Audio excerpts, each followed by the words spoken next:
Coming up on today's show, we're going to be breaking down 5 players to watch for this weekend's game versus Alabama and Missouri. It is homecoming for the Crimson Tide, so hopefully they can bring home a W. We will be doing our live watch party just like we do every single week here, so make sure you guys are subscribed. We'll be starting up doing our tailgate show 1 hour before kickoff, so 1:30 Central Time. We will go live. Do not miss out. We have a lot of fun. We're going to be giving away our turnover chain for our raffle this week, so help us out. Make sure you guys are subscribed right now.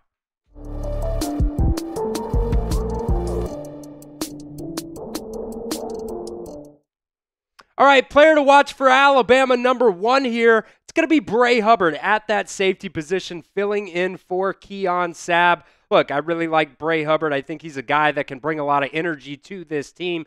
And he's played a little bit so far this year, only 89 snaps. But, man, when he has played so far this season, he's really come downhill.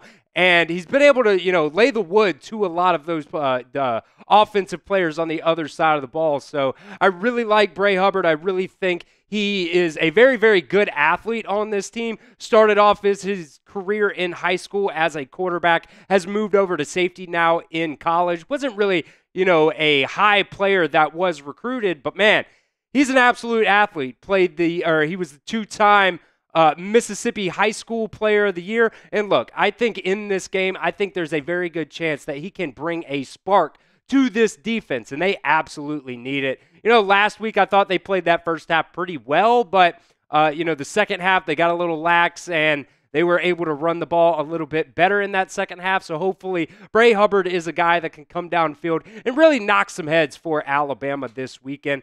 Like I said, he hasn't played much this year, but I think when he has played, he's done a pretty decent job. So, look, I've got a lot of confidence in him. And hopefully, look, Missouri's got some really, really good wide receivers in their wide receiver room. Luther Burden, he's a surefire first-round draft pick this year. So he's definitely going to be somebody that they got to lock up. 4 touchdowns for him so far this year. Mookie Cooper, though, is listed as doubtful for Missouri as of that Wednesday availability report. We are, of course, filming this on Thursday, so there's possibility that could change as the week progresses. But Theo Weiss also, he is their leading wide receiver so far this year in terms of yardage. So, look, Alabama, if Missouri has Brady Cook out there, we'll see also on him kind of how his injury progresses.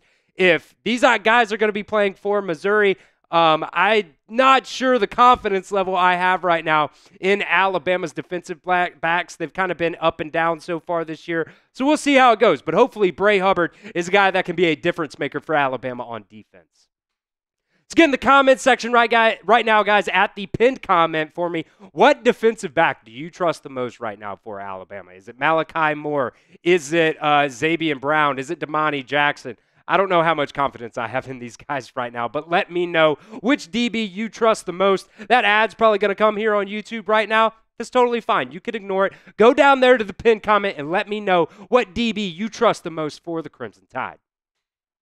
Player to watch number 2 here. I'm going to go with Jah-Marien Latham, and I think you can also, kind of group in LT Overton in this category as well. Look, Tennessee last week, they did a very, very good job running the ball in the second half, and Alabama has struggled so far this year with that run defense. But, look, they got a little better against South Carolina, and you saw in the first half of that game last week, they did a very good job on the run, but, man, in the second half, they really kind of let it go, and they were, they got torched. And, honestly, that was kind of the difference in the game last week for Tennessee and Alabama. So hopefully these guys along the defensive line can be a whole lot better than they were so far, in the first 5-6 games of the season this year. And really a guy that needs to step up is LT Overton. Really the number that jumps out to me there are the 6 missed tackles for him. He's a guy that, earlier in the season, he was really hectic both in the run game and in the pass game. Had a lot of pressures for Alabama, but it's kind of gone soft, I guess you could say, since those first couple games.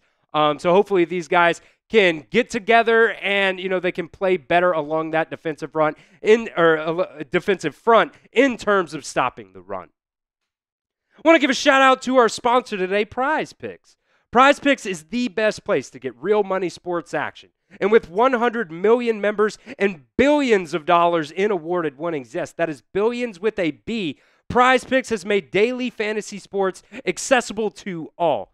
You just pick more or less on at least 2 players for a shot to win up to 100 times your cash. Run your game all season long on Prize Picks. Prize Picks is the best way to get action on sports in over 30 different states, including California, Florida, Georgia, and Texas. Prize Picks is the only real money daily fantasy platform with an injury insurance policy, so your lineups stay in play even if one of your players gets injured. If your player leaves in the first half and doesn't return, Prize Picks keeps your lineup active. One of my favorite things about Prize Picks is the flex play. You don't have to get every single one of your picks right. You can get one of them wrong, and your play is still active on Prize Picks. Or you could do the power play as well. You get all of them right, and you get a bigger payout on your lineup. I'm going to go with this one this weekend, Jalen Milroe. Hopefully he has a bounce-back game this weekend. I'm going to go with a more than on his passing yards of 247 and a half passing yards. Ryan Williams, he's been phenomenal so far this year for Alabama. They kind of tried to force-feed him, I think, last week. Hopefully they don't force-feed him this week into making, just a lot of incompletions that they had. I think he had 18 targets last week and only 8 receptions on that. But I am going to go with a more than on him because he could get that in 1 reception, 70 and a half yards receiving. And then also Ashton Jeanty. He's been very, very good for Boise State. Has been putting up absolutely ridiculous numbers. So 139 and a half rushing yards. That seems kind of crazy, but I'm going to go with a more than on him as well. Download the Prize Picks app today and use promo code CLNS to get $50 instantly when you play your first $5 lineup. One more time for you guys. That's promo code CLNS and get $50 instantly when you play your first lineup on Prize Picks. That link will be in the comment section and the description of today's video. It's Prize Picks. Run your game. Player to watch number 3 here for the Crimson Tide is going to be with Elijah Pritchett. Look, I don't think enough people have really been on Elijah Pritchett's head with how bad, honestly, he has played the last couple games for Alabama. He started off the season, wasn't in the starting lineup. You had Will Conformby out there. He had a really good game in his first game, and then in that second game versus South Florida, he kind of regressed. They put Elijah Pritchett in there. Things kind of started to pick up, but man, the last 2-3 games for Elijah Pritchett have not been very good at all. He's allowed 17 pressures so far this season, and really, the PFF run and pass grades for him have been honestly absolutely awful in the 333 snaps that he has played so far this season. So look, there's a lot of people out there that when Jalen Milroe plays bad, immediately they go out there on the internet and they're like, bench Jalen Milroe, we want Ty Simpson.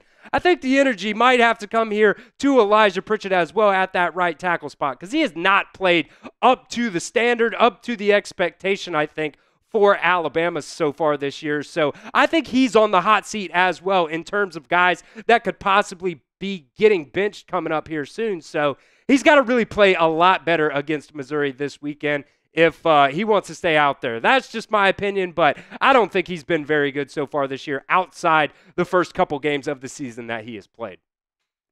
So we're right back to this one, guys. Let me know in the comments section, do you think Elijah Pritchett has done enough the last couple of games to still be the starter for Alabama type EP? If you do think so, if you think Will Conformby might deserve a shot out there at that right tackle spot again, type WF in the comment section for me right now. Player to watch number 4 here, it's going to be Jam Miller. Look, you guys have heard me talk about these running backs so far this year. I don't think they've been getting enough run. I don't think they're getting enough carries per game. I think the read options have kind of, Jalen Milroe's been pulling that too much to an extent, I think. Look, I think Nick Sheridan needs to just straight up call run plays that are not read option plays. I think Jam Miller, Justice Haynes, you could throw him in there too. I think both of those guys have been, really good so far, honestly, but the fact that you're not consistently, giving them the ball, he's averaging over 6 yards per carry. That is really, really good. And when you're not feeding those running backs the ball, that's going to hinder your offense. And it's going to hinder the fact that you're able to, control the clock and things like that. There's been some games so far this year, specifically that Vanderbilt game where you got behind early 14 or 13 zip, whatever it was after the pick 6. and you weren't really able to run the ball as much. But, man, honestly, in that game, it was still really early, and I think you still could have ran the ball more than they did. So I really want Jam Miller and Justice Haynes to really get going in this game against Missouri, especially since they've got so many guys out on the defensive side of the ball. So, look, these running backs are really, really good for you. It's time for Alabama to really utilize their skill sets. Let me know in the comments section right here, guys. It's your opportunity to get interactive with our show today. How many carries do you think Jam Miller should get per game? Is it 15? Is it 20? Maybe split carries between both running backs. Give them 15 each. Maybe even with Jalen Milroe also running the ball. Maybe it's a little bit lower than that. But I think both Jam Miller and Justice Haynes should get more carries per game. So let me know what you guys think in the comments section right now. Player to watch number 5, and this one's kind of an easy one to go to. I get it. But look, Jalen Milroe has to have a bounce-back game in this game, or else he is on the verge of getting benched. And I hate saying that because I really like Jalen Milroe. But, look, the way he has played the last 2 weeks is just absolutely unacceptable. You can't go out there and miss these wide-open wide receivers by, 10, 15 yards sometimes. You threw that one into the second row of the stands to Justice Haynes in that game last week versus Tennessee. Ryan Williams, you missed him multiple times, both on, opportunities that could have been touchdowns and, first downs just to extend the drives. You got to get that running game going for him, too. We just talked about the running backs, and as much as I want to get them going, I think using Jalen Milroe, at least in the red zone, I mean, that play with Jalen Milroe, and then you have Tyler Booker and Parker Brailsford or whoever they want to pulling to the left or right side. That play has been virtually unstoppable for Alabama in the red zone. And while you're going out there on 1st and goal from the 4 or 5 yard line and throwing the ball, I don't know why you're really doing that. You could run it right up the middle with Jalen Milroe 4 times, and I would be totally fine with that. So he has to have a bounce back game in this one, or it's a possibility he could be getting benched in the future.